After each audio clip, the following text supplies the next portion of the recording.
Rupanya ada yang mau dipimpin sama seekor monyet. Sunarko ingin dipimpin oleh seekor monyet untuk dia dan kelompoknya. Niatnya nyari perhatian publik, malah kena balasan telak. Hanya monyetlah yang mau dipimpin sama seekor monyet. Gimana nih teman-teman? Mending kita dipimpin oleh monyet.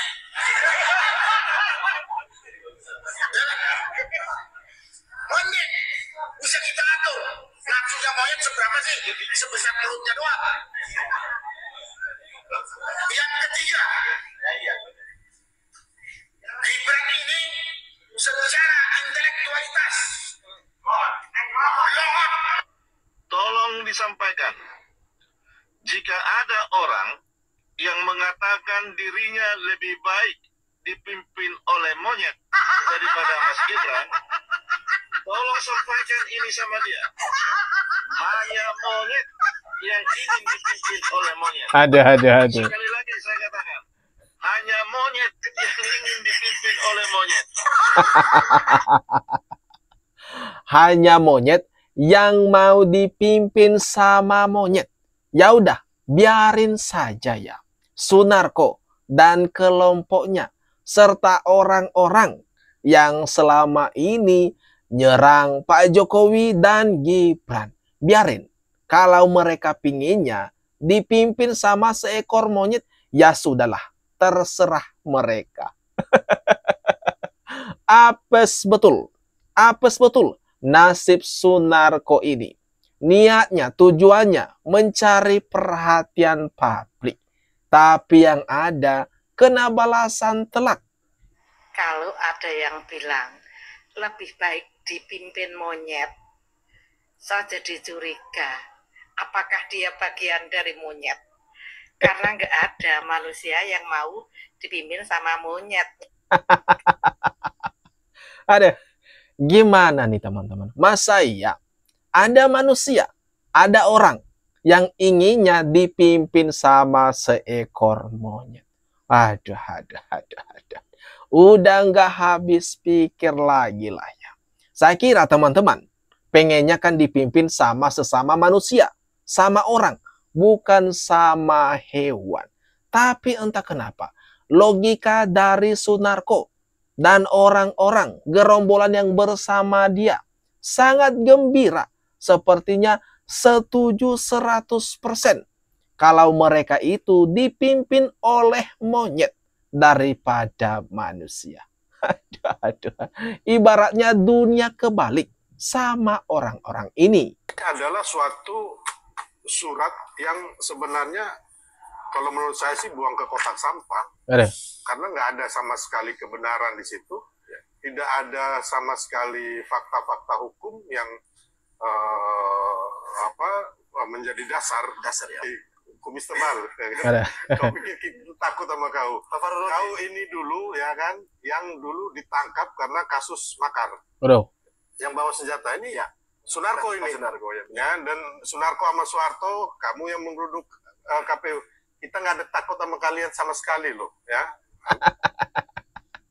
Ada Sylvester berani sekali dengan tegas menghajar Sunarko yang terus berkoar-koar, terus nyinyir ke Pak Jokowi dan ke Mas Gibran. Tujuan daripada Sunarko ini sudah sangat jelas, sudah ketahuan. Dan akhirnya teman-teman, Sylvester Matutina ini sudah teramat gerah sehingga ia melampiaskan segalanya kepada Sunarko dan kelompok orang-orang ini. Tahu kalian jangan coba-coba bikin adu domba bangsa ini, ya. Kita ini punya hak yang sama. Kalian tuh hanya 300 orang, ya kan? Dibanding 96 juta ya, pemilih Prabowo Gibran. Kalian itu nggak sampai 1 TPS. Ya, jadi suara kalian tuh nggak sampai 1 TPS itu loh, ya. TPS itu isinya 300. Ya, jadi jangan kau coba-coba mau mengadu domba, mau revolusi. Kalian siapa? Kan Sunarko kau ditahan kan atas kebaikan Pak Luhut. Aduh. Sebagai jaminan akhirnya kamu bebas. Sunarko, kumis tebal kau. Jangan sampai kita cukur kau punya kumis. Kau pikir kami takut sama kau? Hah? Ada sampai kumisnya loh. Kumis Sunarko mau dicukur. Sylvester Matutina mempermalukan Sunarko, orang yang selama ini ternyata, ini kan dia selama ini berkuar-kuar paling keras, tapi nyata-nyatanya ada kesalahan fatal di masa lalunya. Kalau bukan Opung Luhut yang menjamin beliau ini mungkin masih mendekam di dalam penjara sampai hari ini. Karena diduga makar. Kemudian lagi ditambah dengan dugaan kepemilikan senjata ilegal. Aduh. Makanya bagi kalian, bagi orang-orang yang selama ini mendukung aksi daripada Sunarko dan Purnawirawan TNI yang mau memakzulkan Wapres Gibran ini, berpikir lebih jernih lagi lah. Masa iya kita kalah sama mereka-mereka yang cuma segelintir, yang cuma beberapa? Masa suara kita dikalahkan?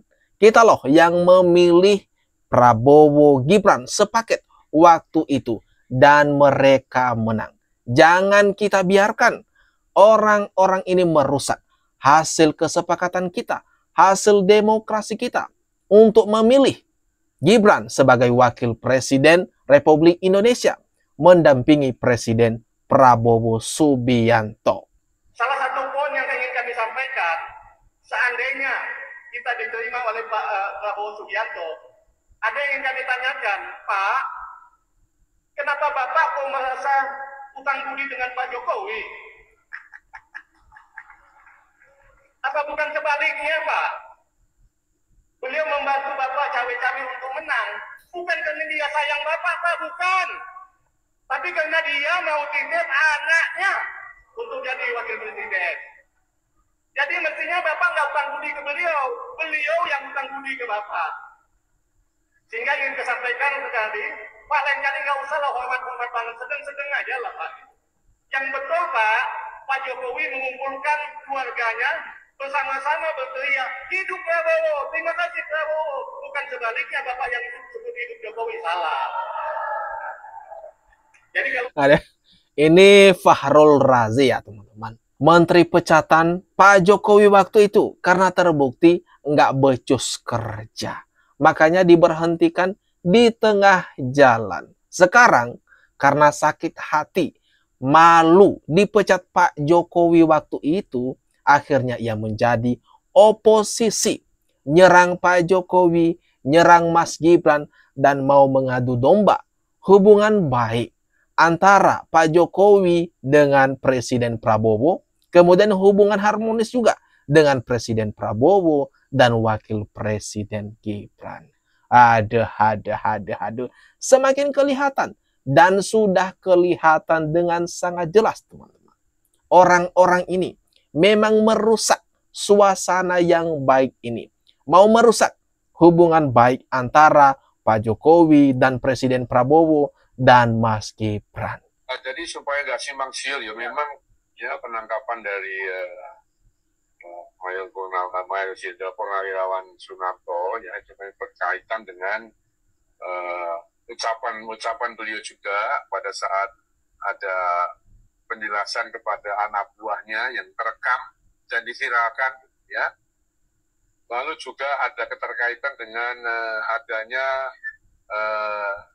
senjata gelap ya yang dari Aceh ya, yang kemudian diindikasikan, ya saya katakan, diduga ya, diminta oleh yang bersangkutan untuk sesuatu maksud tertentu yang kita tidak tahu ya, tapi itu tentu melanggar hukum. Iya. Wah, ini ya, ini penjelasan dari Pak Wiranto mengenai sosok Sunarko ini, dan tak terbantahkan ya, ini dikonfirmasi. Yang berbicara adalah Pak Wiranto langsung mengenai Pak Sunarko yang diduga memiliki senjata ilegal atau senjata gelap waktu itu.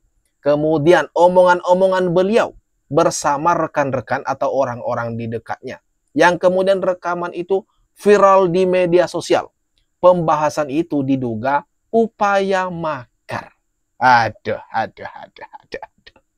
Bukannya mendapat simpati masyarakat ini mah, malah yang ada kasus lama terkuak kembali, terangkat kembali. Orang-orang kembali mengingat masa kelam kesalahan besar daripada sosok Sunarko ini, teman-teman. Tapi sekarang dia koar-koar, nggak mau dipimpin sama Gibran. Maunya atau mendingan katanya dipimpin oleh seekor monyet. Aduh. Gimana nih teman-teman menurut kalian?